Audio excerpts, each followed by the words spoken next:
walking up the gravel path to the Data Dome, where we're going to be based for this podcast here in Norton Disney. This is such a beautiful village, Helen, isn't it? It is. It's absolutely the quintessential English village, isn't it? What a beautiful setting. For the Time Team podcast.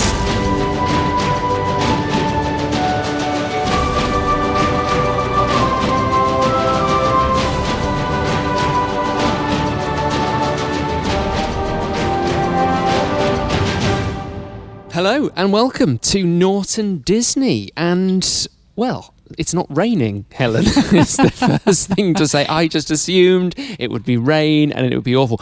And so we took precautions. We're inside, and we're inside. If you've ever seen the episodes of Time Team, we're inside that big tent-like dome. This is the sort of the nerve centre where everything happens, where all the information from people right across the site here is all collated and put together. And we're here at the real heart of it, although it seems that as we're recording right at this very second, everyone else is out digging in holes, aren't they? Because it's eerily quiet. Yes. It's because it's the afternoon of day 2, and that is the afternoon where everything steadily happens in the trenches, and that's where the real work gets done. Yeah, and we are right in the heart of it here. So just a few hundred metres away from where we are, they're the big pits, the big trenches that are going in. Sorry, we're not digging big pits. No, not big pits. The big, see, all this I've got to learn. The whole village has been taken over by Time Team. There are test pits in people's gardens.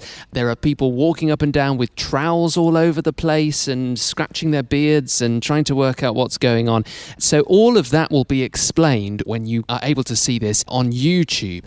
Everything at the moment, though, that we're allowed to say is a little bit hush-hush. However, if you are a Patreon supporter, you'll already have a bit of an idea of everything that's been happening, because Patreon members get access to Dig Watch, and I can see Danny roving around the site with a camera and a microphone. She's bringing you all the behind-the-scenes access to archaeologists and their work, and I'm going to try and grab Danny, actually, a little bit later on. Yes, and if you are a Patreon supporter and you haven't watched the Dig Watch episodes yet, then they are well worth making time for. But if you're not a Patreon supporter, don't worry, the whole programme will be there for you on YouTube free. So, Helen, what can we talk to people about on this special episode of the Time Team podcast? Let's talk about where we are. Why is Norton Disney somewhere that Time Team would want to come to? Well, it is in some ways a kind of classic English village. I mean, it's very small, and that's one of its strengths, because it hasn't grown to hide its essential medieval character. We've got what appears to be a church and a manor complex at one end of a main road, Main Street, and at the other end is buildings that are quite a lot older, and it seems to be the core of where the ordinary people lived. You could almost say it's village at one end and it's manor house and church at the other end. Because it hasn't all been built over, there's still enough space to dig a couple of trenches, and people have got big front gardens, so there's lots of room to dig test pits both in the front and the back, so we can look at what's going on along the road as well as further back in the plots. So really it's a fantastic place to be able to dig one of those things that Carenza loves to do. You know, her project, Currently Occupied Rural Settlements cause, it's really the only way you can understand a village is by using the gardens, because that's all the space you've got. So we are using all that space to really hit everything about this village and try to work out, in a sense, what a manor is all about and what a lord of the manor ever did for a village. I thought it'd be nice to put Norton Disney in a bit more context, and so who better to talk to you than someone who actually lives here, has lived here for quite a while, and has a bit of an idea about the kind of the history and where Norton Disney sort of fits in. And we bumped into Liz Husemeyer, who lives just 100 metres down the road. Liz, welcome. Thank you. What does it feel like to have Time Team invade your village? Actually, it's really exciting. We've known about it for a while, and I think we've all thoroughly embraced it. Because there's 2 test pits in your garden. There are indeed, and I'm hoping that they will put them back together at the end of it. And I'm disappointed they haven't actually done any gardening for me. No, we've put the test pits in your lawn, haven't we? Which is the last place you want to Not be the dug flower up. beds. So what can you tell me about Norton Disney and its wider significance historically? Norton Disney really comes right back from the Norman French invasion of William I, Duke of Normandy, William the Conqueror, as we call him. We're very close to Lincoln, and William, after his, in quotes, conquest at the Battle of Hastings, he went back to France for a year until the very rebellious Viking and Saxon citizens of Lincoln decided they weren't very happy about being conquested, whatever the word is, and rebelled. And so William had to hot-foot it over from Norman France, and he actually built Lincoln Castle on top of the escarpment in exactly the same place for the same reasons that the Roman settlement had been built, where Lincoln gets its name from. It was originally called Lindum Colonia. Lindum is the Latin for pool or lake, and we think it refers to the Brayford at the bottom of Steep Hill, where the River Witham comes in from the port of Boston. Oh, yes, because we're on the River Witham, aren't we, here at Norton Disney? Absolutely, it's just down the road. Yes, and when we're driving away in the evening, because we're staying on the outskirts of Lincoln, Absolutely. and to see Lincoln Cathedral up on Rising. its ridge, it's extraordinary, Well, isn't it? it was a wonderful defensive position, high up on the escarpment, but great for communication. We're at the juncture of two Roman roads, but also out to the North Sea via the River Witham and the Trent. Yes, so I'm really interested in how this place with its Roman villa and its dodecahedron and between two Roman roads and really close to the Roman city of Lincoln, how that turned into Norton, an Anglo-Saxon place name meaning north of somewhere, but we don't know where. And then it turns into Norton Disney after the conquest. Right. But we don't have anything between in the parish that we know about at the moment between the Romans and the church and the arrival of the well, it's first of all Domesday Book, that's the first record, isn't it? And then the arrival of the Disney family in about 1150, I think, is our first record. Yes, because once William had built his castle in 1068, he decided that it would be a really good idea to have an equally strong symbol of the church. So he commissioned a distant relative and a French monk called Remigius to come and build Lincoln Cathedral, and that was in 1072. It took him 20 years to build it, and sadly he died about 2 days before it was due to be dedicated. Oh, no. Quite tough, actually. Can I ask about I was going to say the elephant in the room, the mouse in the room. Norton Disney, obviously the ancestral link there to the Disney family, to Walt Disney. Can you just explain a little bit about how that whole family came about? As far as I understand, the Disneys were William, when he actually had settled here, he'd got his castle, he'd got his cathedral. All your home comforts. But then, obviously, he gave the land over to his family, followers, as was normal. But the Disneys were actually Disney, so D''Isgny, which come from Normandy. Yes, there's a town of Isgny, absolutely. sur something, Yes. isn't there, in Normandy? I think there's butter there. Yes, it's very famous for its cheese exactly. and butter. Yeah. So that family was actually, I think William gave the land originally to either a cousin or a distant relative. Yes, it was his niece, Countess Judith, in the Domesday Book. Perfect. So she's got it, and she lets it to another lord, Osbert, I think, another Norman lord. And then they sold it. Yes. And they gave it to the Isneys. If you think that this was a Saxon village, the village of Norton, so somehow after it became Norton and the land of the Disneys, And actually, we have records that it became Disneyland.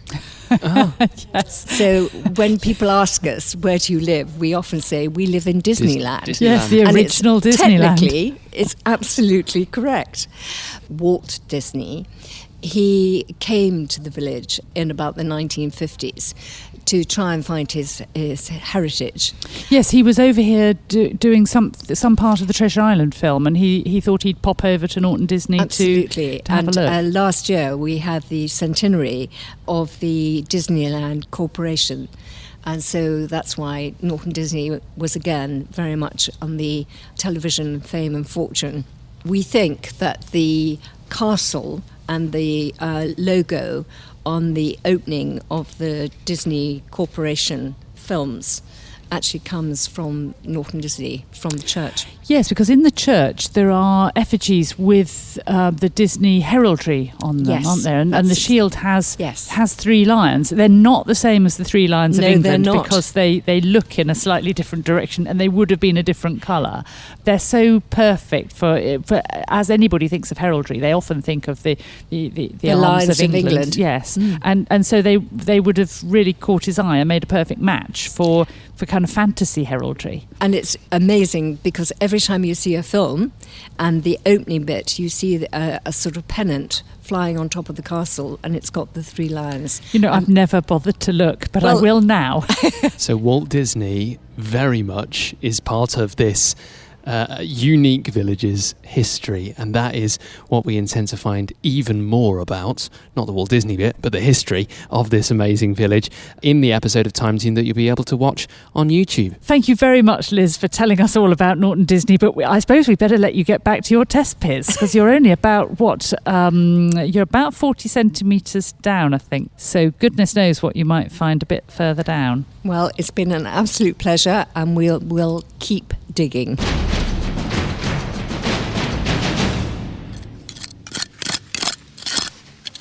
I've just popped away from the tent to come into, well, someone's front garden. That's where I am right now, on the street in the village of Norton Disney.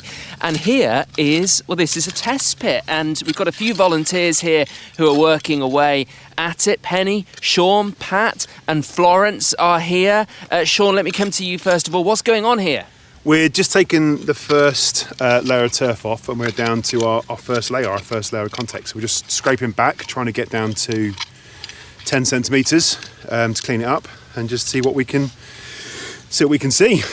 Penny, what's it like just working in somebody's front garden here in a sort of very nice bungalow? Quite exciting. I just really hope that we find something shiny. Let's have a chat with Florence. Hi, Florence. How old are you? 7. You're 7 years old. Now, can you explain to me what on earth is going on here?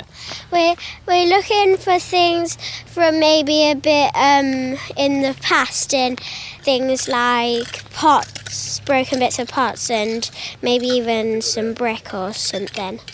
And what sort of thing have you seen so far? Mostly brick and stone. Mostly brick and stone. What are you hoping you might find? Maybe some like pottery and stuff. Now, tell me how exciting this is and what you're enjoying about it. It's really exciting because it's my first time, and I'm really enjoying it because I get to do like sieving and washing stuff and finding like pottery. Well, I'm going to let you get on with it. Let me very quickly, Pat, have a chat with you. Because you're one of the many volunteers on site, why did you want to come and do this? Just very interesting getting after I've retired. I thought I'd like to get back into my interest in history.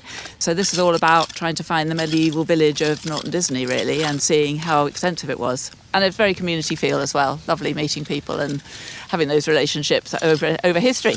Well, everybody seems very nice and everybody's making friends, but also doing some very important work as well. I can see you're uncovering something there, Sean. I don't know what that is, but I'm going to allow you to carry on working on it and continuing to uncover it here at the test pit. Thank you very much, Martin. Now, very often on Time Team, you hear us banging on about Patreon, but it's for a good reason. Your support on there means we can fund things like this, archaeological digs at sites of interest, which allow us to further our understanding of history and discover the hidden secrets of a landscape. But you might be thinking, what's in it for me? I mean, you get to do all this very interesting research. How do I become a part of that? Well, the answer is, if you're a Patreon supporter, you can. You could get the opportunity to be right here with us on site at a future excavation. And that's exactly what Nikki has done. So, hello, Nikki. Where are you from? Hi, I'm from Carlton-le-Moorland, which is just a couple of miles up the road. Oh, that's one of the neighbouring parishes It is, to yes. here, isn't it? Yes. But what made you want to support Time Team? I mean, you didn't know we were going to swing up just a couple of miles away, did you? I didn't know. It was a coincidence because I'm a member of Norton Disney Archaeology group, so I knew about the dig that way. But of course, I remember Time Team from its years on TV, and because I've become so interested in archaeology, Time Team sort of crossed my path again because of the archaeology group, and I became interested. It was just a good way of extending my learning and seeing what other people were doing across the country. And it's a very good, fun way of presenting archaeology that's very appealing, I think. So, yes, I'm hooked. Brilliant. And what do you feel you've got out of it? What kind of experiences have you had? Particularly on this dig, it's been quite exciting because the digs that I've done previously have been focused on Roman and Bronze Age, but of course this is the medieval period, so it's opening up a whole new periphery of archaeology to me, and I find it fascinating. Hello, I am back. Oh, Martin. I am back. Back from the trenches. Yes. Hi, Nikki. Hi. I've been seeing lots of volunteers just like you actually out and about on my travels, and people in test pits with trowels in their hands, and that's what it's all about, isn't it? Experiencing archaeology. How does that feel as somebody who, I suppose, isn't a professional archaeologist but has a really keen interest in history and learning about things and kind of getting your hands dirty and doing it? What does that feel like to actually get your hands on it? It's fantastic. It's really nice to be close up and personal with artefacts that you take out of the ground that haven't been seen by anybody else for such a long time. Yes, you're the first one, aren't Yes, you? The first one to handle it, to hold it. the person who broke it. Yes, exactly. So that's brilliant. But it's also brilliant from the point of view of, on this test pit that I'm working on, I've got two professional archaeologists who are in the industry all the time working alongside me, so it's a great learning opportunity, and everyone is so nice, friendly, sharing. Well, we're going to let you get back to it now because I've just seen over the other side of the dome here, Danny is here. Danny, come on in, please. You, I think, so far have been one of the most difficult people to get a hold of and track down because you are everywhere across this Feels site, like it. aren't you? And you're doing that with Digwatch, which is one of the things, if you are a Patreon supporter, you'll know all about Digwatch. When we're here on an archaeological dig, you on Patreon get a behind-the-scenes look that nobody else gets. How's Digwatch been going so far? Well, it's not just me, it's Derek and Lawrence as well. So I did Corfe Castle, which was fantastic. I've been doing little bits, but the main people on this excavation are Derek and Lawrence doing the Digwatch. It's a really interesting thing to do, and it's great to know that we can kind of bring that extra information, that kind of behind the scenes background info to our Patreon viewers, so they get to see that. It's kind of exclusive, but you'll get chats with the team, and not just necessarily the archaeologists, but chat with you might get Steve talking about sound or whatever, and so so it's the production crew as well, of course, Yes, isn't it? yes. So you get to find out how you make a Time Team, not just from the archaeology side but also from the television side, Yes, and maybe absolutely. one day even from the podcast side, Martin. That'd be good, wouldn't it? Yeah, that's a good idea. So, I mean, that's the great thing with Digwatch, and it's amazing how fast they manage to turn it out and get it out. And I just think it's really wonderful to be able to see behind the scenes. I know that our Patreons really enjoy that. I mean, of course, there's all sorts of other things that we do on Patreon as well, like the masterclasses that we have with archaeologists talking about very specific things. I mean, we did one a while ago now on Anglo-Saxon beads and how they're made. There's a lovely lady who makes them in a workshop, and We it's have a bit to of add, experimental she doesn't archaeology. make them and hide them for people to find. No, she doesn't she do makes that. replicas. No, absolutely. But it's a part of that idea of experimental archaeology, and you do learn so much through actually having a go at making things, don't you? So that's just an example of one masterclass that we do. So there's other things, and there's other kind of, I suppose, outtakes, extended interviews that might not necessarily make it into the programmes and onto the Time Team News either, but I'll come to that in a minute if I can. Yeah, of course. Yes, you because can. of course that's another thing that Danny does, isn't it? That's you do lots and lots of the news. You're basically the news head or head of news. Head of news. Head of news. I like that. Oh, dear. So Yes. you've really got your finger on the pulse of what's going on all around the country. Well, that's the wonderful thing. So I think we've been going just over a year now. I think it was a year in August. It's kind of gone from strength to strength. The thing that we try to do with Time Team News, and this is goes out for free on our YouTube channel, so Time Team Official, we try to cover, obviously, British archaeology, but we try to cover as much world archaeology as well as we possibly can, because we know that we've got viewers and Time Team fans around the world, and we're very fortunate to have that. And I just think it's fantastic to have an update of all the archaeology that's being found every month. So it's real fresh kind of stuff. And we do really research it as well. So it's not like, oh, yeah, this has been found and maybe it's something we're not sure. We properly research it. So we read all the new academic papers that are coming out and try to highlight them. And we put links into those papers as well. So for those people who want to find out more beyond the news, they've got those links. And I love the idea of it being informal education, and people can be directed to the academic journals and find out more for themselves. Yeah, and a reminder, of course, then, if you head to YouTube is where you can find Time Team News. If you want Dig Watch, which we were just talking about, and you will know this if you're a Patreon supporter, all the episodes of Dig Watch from here at Norton Disney are already up. They're there for you to see. If you missed them when they first came out over the weekend, they're still there for you to go and have a look at right now. Well, surely not all of them though, Martin, because we haven't actually done tomorrow yet. But by the time this goes out, we will have done. Oh, I see what you mean. Do you see what I see mean? what you mean. This is so confusing. You're meant to be understanding how time works. I don't do the future. Right, Sadly, okay. I only do the past. Only do the past. Right, got it. Put that on a T-shirt. Danny, thank you very much. What are you going off to do now? I am going to go round. We've opened up some new test pits. We have got so many test pits going in. We're up to 24 test pits. Yeah, so 2 minutes on each test pit without time for running in between them. That'll take you an hour, really, won't it? Yes, yes. and Good luck. then some. Thanks, Helen. Thanks, Martin.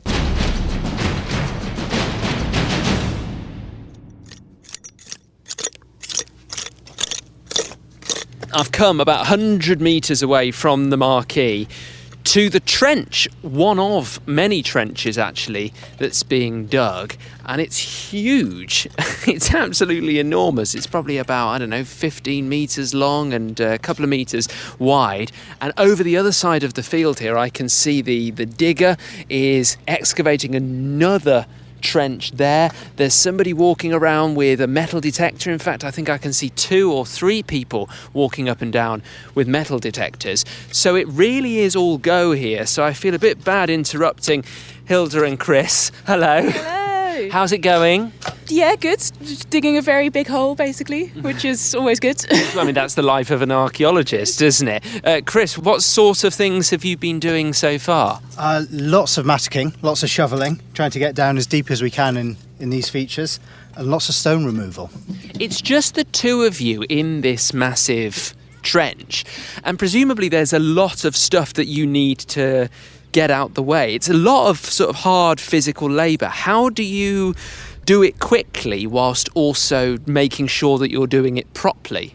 I mean, I find that that's something that does come with experience. After a few years, you just get used to how to use your muscles and tools in a way that is kind of as efficient and quick as possible, while also being able to slow down when you need to. And comes with time. But they do seem to have put two of the smallest people on site in the biggest trench, digging the biggest hole. So Well, a lot of hard graft, basically. yeah, well, you've got your work cut out for you. Chris, we're not allowed to talk really, because it's all secret hush-hush, too much about anything you may or may not have found. But in a very cryptic way, can you tell me, is it going to be a good episode of Time Team? I think at the moment we've found exactly what we wanted to find. So, yeah, it could be good. It could be good. We'll leave it at that. Thank you. I'll let you two get back to it. I'm just going to run over.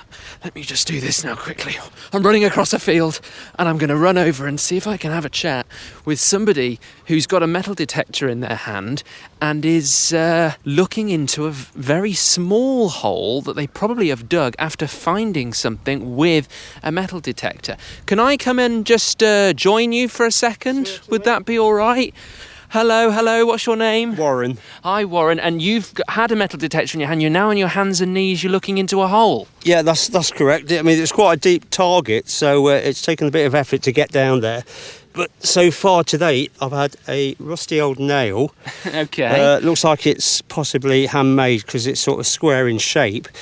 And some copper alloy of some description, but I couldn't say what it is. Well, you're doing a very, very good job there. It looks like hard work. It has been today. We've dug a fair amount of signals. It's been an interesting day. Well, I'll let you get back to it and get back to your hole and your metal detecting. So as you can get an idea, there's an awful lot going on in a very, very small space. I'm just in this one field next to the manor house, but then this whole village has been turned over to archaeology. Thank you, Martin. There is a lot going on here at Norton Disney, and I've managed to drag Carenza, Time Team's Carenza Lewis, away from the test pits and into the dome. Carenza, you don't live far away, do you? And as this is a site that depends on test pits, we've got loads of test pits being done by people who live in Norton Disney. It seems to be right up your street, because you've really carved out this niche in not only in community archaeology, but in research through test pits, which is the most extraordinary thing. I mean, one test pit hardly tells us anything, but presumably now you've done, what, thousands? They must be telling us an immense amount. Yeah, I mean, my main area of research interest has always been historic rural settlement, medieval rural settlements, and I've been working on that for 30 years, and that's always been my main research area. And one of the techniques I've used for that in the last, 20 years now is, I started off doing deserted medieval earthworks and surveying them, so I'm very familiar with the layout of those sorts of sites. And then about 20 years ago, I started to get interested in settlements that are still inhabited, that were of medieval origin but not deserted, because they're the vast majority. And the only way really to do any archaeology in those is through test pitting. And we started this back in 2005, and it just built up and up and up. We did 2,500 test pits in 75 different villages in the 6 East Anglian counties, and have then extended that out. And it's ended up with another kind of string to your bow, hasn't it? Because you're so involved with communities and people doing their own heritage, you've also ended up being an expert on how archaeology can help with well-being and community cohesion, if you like. Well, this is something we noticed immediately when we very first started doing the test pitting in 2005. We were doing the work with school kids, 13, 14, 15-year-olds, really to raise their academic aspirations and connect them with the world of university and research, and the idea they could go on and be part of that and go to university. These kids are coming from families where no one has been. And it worked really well for that and raising their aspirations. But what we noticed was how much they enjoyed it and how much it transformed their perceptions of kind of what was in the world, as it were. When I moved to Lincoln and had more time to do more research, really, I got very interested in that well-being side of things, and particularly in working with other communities. So we were doing work with really quite seriously deprived communities on sort of social housing estates and so on, but started collecting data on that and started refining our methods. If you're trying to affect people's mental well-being, if you were prescribing them a drug, you'd want that drug to have been trialled, and you'd trial it with people, and then you compare it with a control group who weren't having that, and you could see that the drug worked because the control group didn't improve while the people who take the drug did. And have you done trials like that? That's exactly what we've been doing, yes. Gosh. So we ran trials with people in villages in the UK and the Netherlands, with people who were digging test pits in their own community, and we got them to fill in surveys with a whole load of validated questions. We were working with psychologists to do this, this. And then we asked people living in the same village who didn't take part in the excavations to fill in the surveys at the same time. So that proved that the impact that it was having, people were less bored, they were more curious, they felt more fulfilled, they felt more connected with their community, they felt they could trust their community. Huge number of these things. We could see that the change was due to the taking part in archaeology, digging a hole in the ground. Hello. I have returned. You sound like you've come in on a massive four-wheel drive thing that's with the noise of traffic outside is getting dreadful. Well, it's nice to see you two catching up. Have you had the chance to share any Time Team stories of years gone by? No, I mean, Carenza did Time Team right from the very start. So you must have stories right from. Do you remember the first 1? episode, Carenza? I do, yeah. No, I remember. It was Much Wenlock in Shropshire, and we were just completely, no one knew what they were doing, really, and it was nothing's changed. Well, it was funny. We used to start, because it used to be, everyone thinks that we've only got 3 days. We used to start filming at lunchtime on the Friday, because it gave everyone time to travel on the Friday morning, which meant they didn't have to pay for accommodation on the Thursday night. Oh, so just 3 days included the travel time? Yes, basically. It was just 2.5 days. Doesn't have quite the ring to it. No.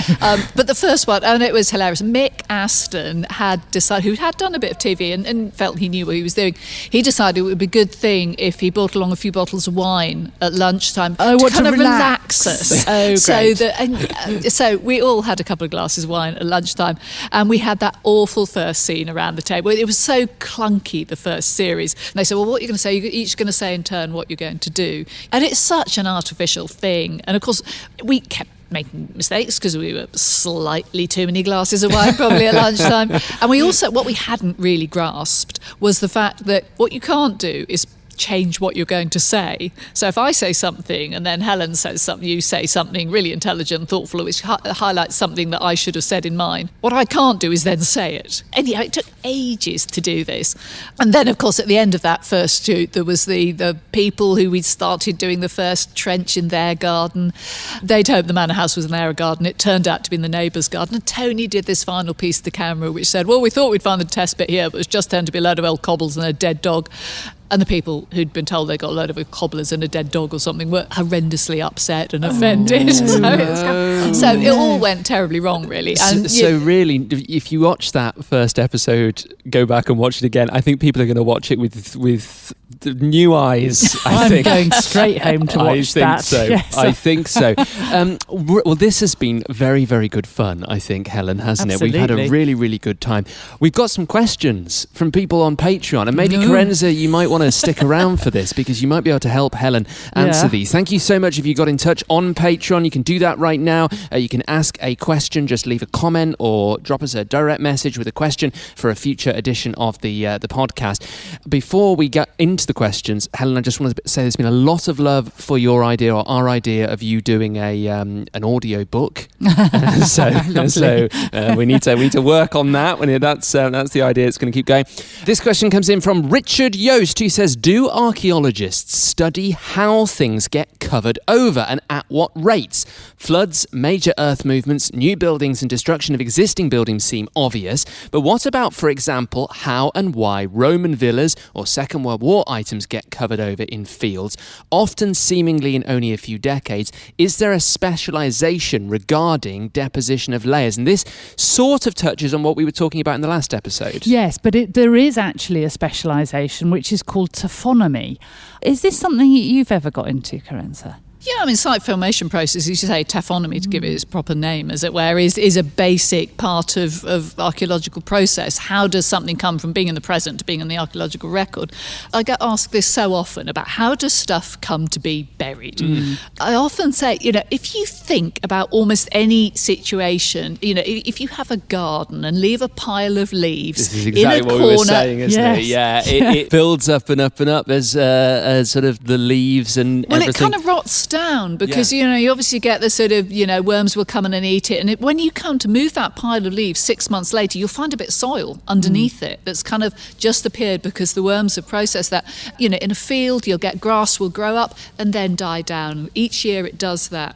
In woodland you get leaves falling, and so you get that sort of thing building up. Someone asked me once the really interesting question. They said, so is the world getting bigger then?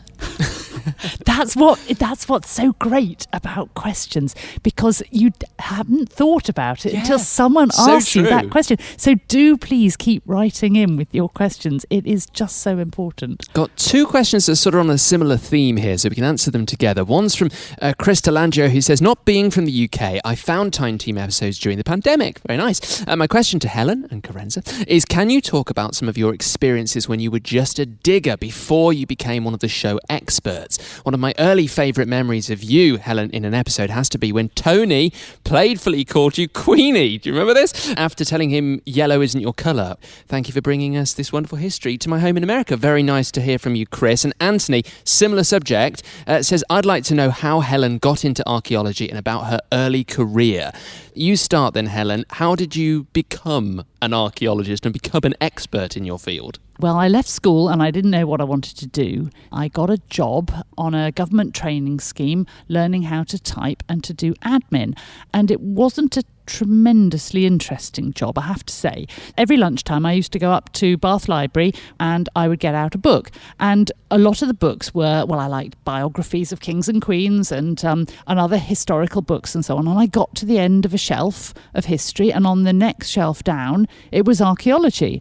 And I opened these books and looked at what an archaeologist did, and I thought, gosh, this is an actual job. And I thought, I've got to find out how this is done. And I had a friend who was an archaeologist, and I wrote him a letter, because it was in those days, and I said, how do you become an archaeologist? And he said, you have to go to university, and to get into university it helps to have some digging experience, and what you must do is you must get the CBA newsletter, and that will tell you where to go and get digging experience. So even though I had terrible A-levels, I managed to get a couple of digging jobs, another government-funded scheme.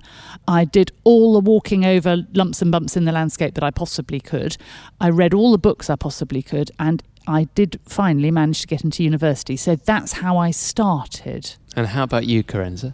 Well, I was sort of a bit different, really. I was, as a child, really into fossils. I was into dinosaurs. I lived in the country. We used to go out for walks, and I would be the kid who was looking at the ground, looking at fossils. You couldn't do paleontology at university then, but people who say, oh, you need to go to university to study that sort of thing. As I went through school, I had a brilliant teacher who taught ancient Egyptians. That got me interested in history. I got gradually more interested in people rather than animals, but I was always interested in that tangible history, that idea of stuff you could pick up from the ground. So I went to university, studied archaeology, and then was taught by someone who did landscape archaeology. Decided that's what I wanted to go into, so earthwork survey, and went to speak to him and said, how can I get a job with the Royal Commission, which is the organisation I was working for when I started Time Team. And he said, oh, well, it's very, very difficult and very few jobs, and you have to be really, really good to get it, and very few people ever do, which could have been a bit off-putting. But I kind of kept going, and discovered I was quite persistent. He said, well, I know they're short-staffed in Salisbury, so you might be able to go along and volunteer. I bet you were like me, and if somebody had said that to me, I'd have thought, how dare you? I'm going to show you. Well, so I turned up for the first day, enthusiastic and keen, and we went out to a site in Wiltshire, deserted, an inhabited medieval village site actually, but there were some earthworks in it. There were no other women doing fieldwork at that time in the organisation, and I was quite young then, obviously I'd only just left university. So I think there was a certain amount of slightly baffled, slightly patronising sort of, we'll take her out, as if one might if you were slightly cute, dog or something. Anyhow, so we went out to this site, measuring the tapes, and within about the first 10 minutes, kneeling down at the edge of the field to tape how far from the fence line this earthwork was, I knelt in a pile of dog mess. Oh no. And it was that sort of, I'm with this older guy, and they can't even believe that a woman could possibly carry the equipment, let alone, they're slightly worried but don't like to say what I'm going to do about the loo, and all sort of thing. Nobody likes that. Luckily, there was a stream going through the village, so I literally washed everything I could off my knee. It just carried on for the rest of the day. And actually, I think that just showed that I'd got the grit, if you like, and was kind of, robust enough to carry on. All through dog mess. Well, yes. Start to life. Yeah, very good. Oh, dear. And I think that's a lovely way to end this edition of the Time Team podcast. That's pretty much it from our time here at Norton Disney. It's been a lot of fun, I think. And if you're a Patreon supporter and you haven't done it already, don't forget to take a look at all of the Dig Watch episodes that have been made here on site, because that's your exclusive behind-the-scenes glimpse into some of the exciting discoveries that are being made. And if you've enjoyed this podcast, then why not tell your friends about it? You can hit follow and leave us a 5-star review. We really do appreciate it. We really, really do. Next time it is business as usual, including my final lesson in landscape archaeology from Stuart Ainsworth. Thanks for listening to this edition of the Time Team podcast. From everyone here at Norton Disney, goodbye and speak to you next time. Bye. Bye.